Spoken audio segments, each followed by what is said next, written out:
here now, and I'm with Narita. Hello, Narita. Hello. And Narita's a student, a paleontology student at here where we are at the University of Adelaide. Now, paleontology, it's about travelling through time and going back in time. So we're going to go back in time, but not as far as the work that you deal with is just yet. We're just going to go back in time to when you were little Narita. Yeah. And I just want to know what it was. Were there signs? Were there signs when you were young that paleontology? Were you the dinosaur kid in the class? I definitely was the dinosaur kid in the class. My mum tells a story of a day that I came back from preschool and I was really, really upset because my teacher pronounced Diplodocus wrong. What? And now Diplodocus isn't a good example because there's Did so she many take you out of that childcare centre and find another one?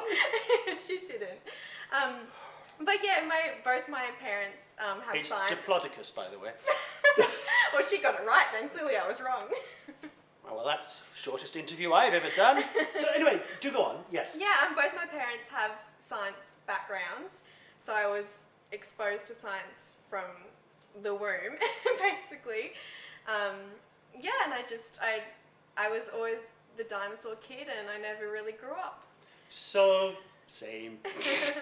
But what is it? What was it about dinosaurs for you as that kid? What was the fascination?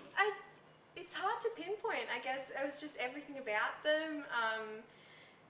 I guess that they don't live with us anymore, and that really fascinated me.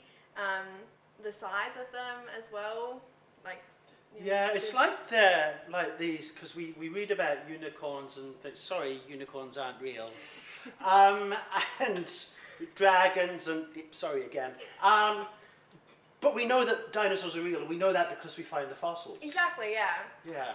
Okay, so you were the dinosaur kid, you loved it. Obviously, good family because both parents were fascinated with science and were both scientists. So how did you get from that to now being what year are you in? My second year of my PhD. Second year of your PhD. Okay, so you will eventually be Dr. Narita? Yeah, yes? that's the plan. Fantastic. So what's that middle bit? It was a lot of 3 years of undergrad, 1 year of honours, and then to a PhD. And I think I don't think I planned to do a PhD when I first started uni, but I just got addicted to learning, I guess.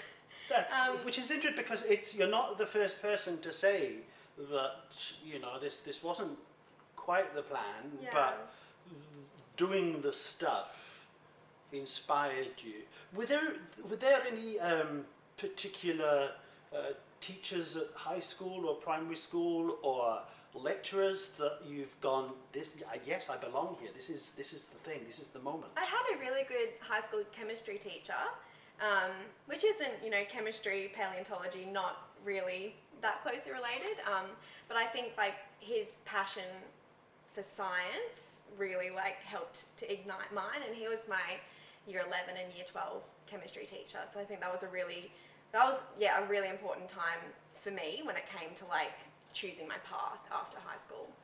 So what can you tell us about what you're working on in particular? So I'm looking at quaternary mammals in South Australia, and I'm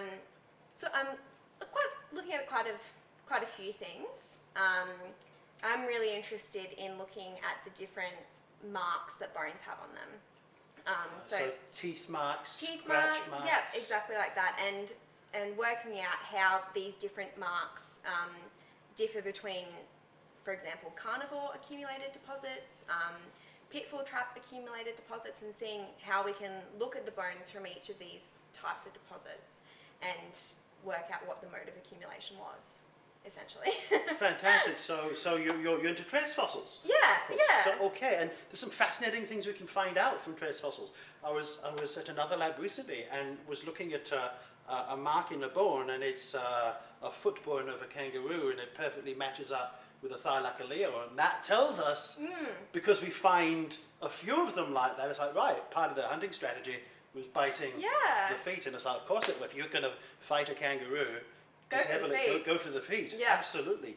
Okay, so reason we're doing lots of interviews with lots of amazing women in paleontology is because Mary Anning turns 221 this year. Doesn't look a day over 175 apparently. but so growing up, what did you know? Did you know? Had you heard of her as a kid? I think I've always known the name, I think, but didn't learn much about her. I did travel to England when I was quite a young kid, and I think I was exposed to like some of her story over there. But unfortunately wasn't really taught about her at school or anything, which was I think and this unfortunate.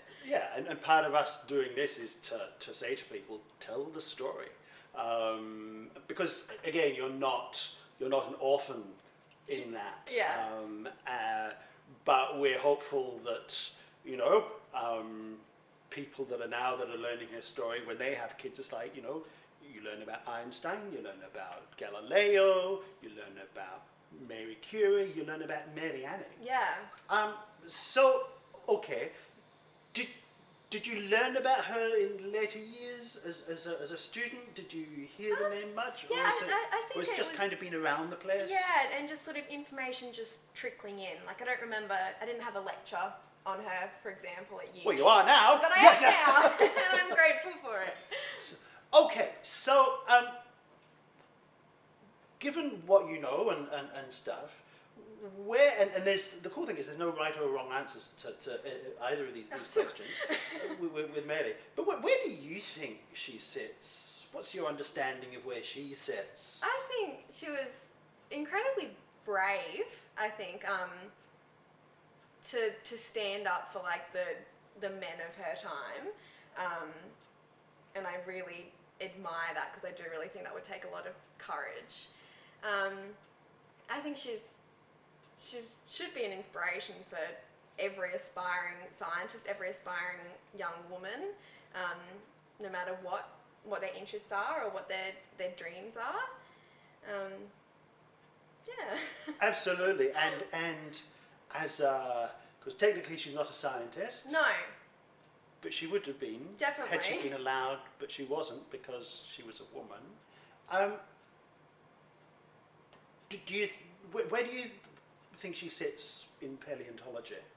I think she's one of the greats, and she should be considered by all paleontologists to be a really foundational character. Yes, yeah. yes, and I think that's absolutely right, absolutely foundational, because she was there at the beginning in her work and discoveries, plesiosaurs, ichthyosaurs, coprolites, ammonites, pterosaurs. Hello, there's not much left in the vertebrate paleontology world, but also her contribution to us understanding that animals go extinct.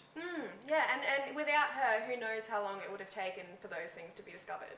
Absolutely, and we see in the writings of people like Charles Dickens, who wrote of her. Darwin was inspired her. So I think, yes, absolutely, I love this idea that she was foundational to paleontology, and as such, foundational to our understanding of life on Earth and our place in it. Thank you so much. Soon eventually to be Dr. Narita. And happy birthday, Mary Anning. Happy birthday.